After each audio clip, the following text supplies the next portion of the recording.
السلام علیکم، آپ دیکھ رہے ہیں مباشر مان یوٹیوب چینل، اور وہی خبر جس کا ڈر تھا اور اس کا بڑی دیر سے میں بھی ذکر کر رہا تھا اور بھی بہت لوگ ذکر کر رہے تھے، وہ آ گئی ہے کہ اسٹیٹ بینک کو اب بیسیکلی انڈیپینڈنٹ کر دیا ہے۔ آپ الفاظ کے گھیرے میں نہ جائیے گا کہ کیا کیا کیا نہیں کیا، میں آپ کو بتا رہا ہوں اب وہ حکومت پاکستان کے تحت کام نہیں کرے گا یا اس کے ماتحت کام نہیں کرے گا، اور وہ ایجنڈا جو حفیظ شیخ کو جس کے لیے خاص طور پہ ورلڈ بینک اور IMF سے لایا گیا تھا وہ پورا ہونا شروع ہو گیا ہے۔ اب پاکستان کا اپنا اسٹیٹ بینک، قومی بینک جو ہے وہ حکومت پاکستان کے انڈر نہیں ہوگا، بلکہ وہ ورلڈ بینک کے اشاروں پہ چلے گا۔ ورلڈ بینک ڈیسائیڈ کرے گا کہ اسٹیٹ بینک نے کس کو کیا دینا ہے کیا نہیں دینا، اور سب سے پہلی شرط انہوں نے لگائی ہے کہ حکومت پاکستان کو کبھی بھی کسی قسم کا کوئی قرضہ نہیں دے گا، اور اس کا جو صدر ہے وہ بھی وہی اپوائنٹ کریں گے، ہوگی ایڈوائز کابینہ کی یا حکومت کی، اور صدر مملکت کریں گے، لیکن بیسیکلی ورلڈ بینک بتائے گا کہ اسٹیٹ بینک کا گورنر کون ہوگا، اور اس کے ڈپٹی گورنرز، اس کے ممبرز، یہ بھی اب باہر سے اپروولز آئیں گی۔ ہمارا آج مالیاتی نظام جو ہے وہ ہمارے ہاتھ سے نکل چکا ہے، اور وزارت خزانہ نے IMF کی شرائط پہ منوان عمل کر لیا، اور چند ٹکوں کے لیے $6 بلین کے لیے اگر صحیح پلاننگ کرتے تو یہ یہاں تک کی نوبت ہی نہیں آنی تھی، لیکن ان کی اپنی مس مینجمنٹ جو ہے اس سے عوام کی ایک طرف کمر ٹوٹ گئی ہے، بلز، مہنگائی، سب کچھ جو ہے وہ آؤٹ آف ریچ ہوتا جا رہا ہے، ادویات آ نہیں رہی ہیں، اور حالت یہ ہے کہ اب اسٹیٹ بینک آف پاکستان جو ہے وہ حکومت کے زیر اہتمام نہیں رہے گا۔ مسودے میں اب یہ بھی ہے کہ اس کی مدت جو ہے وہ 3 سال سے بڑھا کے 5 سال ہو جائے گی،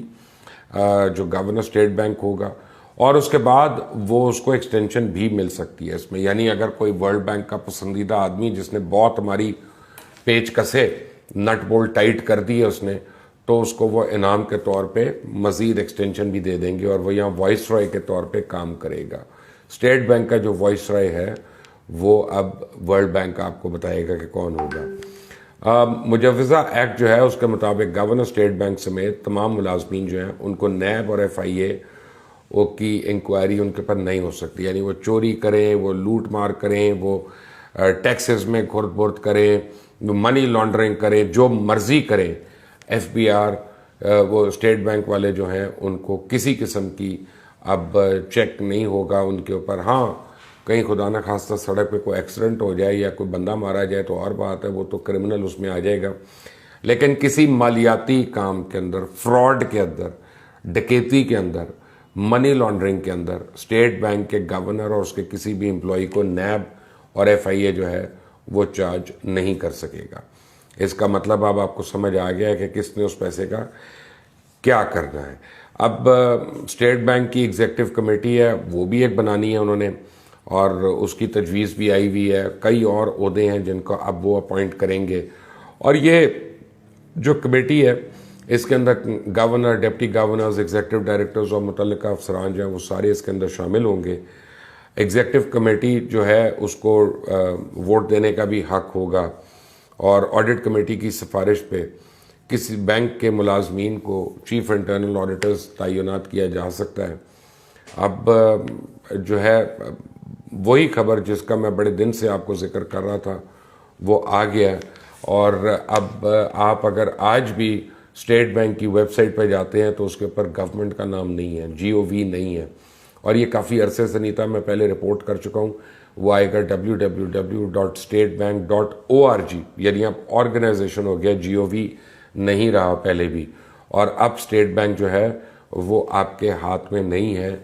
بڑی بڑی چیزیں ہم نے سنا تھا گروی ہوتے ہوئے، کبھی موٹر وے ہو گئی، کبھی ایئرپورٹ ہو گیا، کوئی بلڈنگ ہو گئی،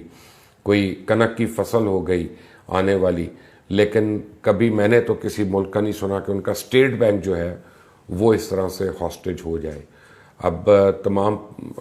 حکومت کو مبارک ہو۔ کل میری کافی وفاقی کابینہ کے لوگوں سے بات ہوئی تھی، اور وہ مجھے کہہ رہے تھے ہاتھ اٹھا کے کہ ہم کیا کریں اور کیا ہو سکتا ہے اس پہ۔ اس کے بعد تو اب کوئی گنجائش نہیں رہ گئی تھی، سب کو پتہ تھا کیا ڈیسیجن ہونا ہے آج اور کیا ہو رہا ہے۔ اور وہ مشرف نے کہا تھا، مجھے آج یاد آ رہا ہے اس کی آخری تقریر جو اس نے ایز پریزیڈنٹ آف پاکستان کی تھی، جنرل پرویز مشرف نے، اس نے ہاتھ اٹھا کے اینڈ میں کہا تھا پاکستان کا اللہ ہی حافظ، اللہ حافظ۔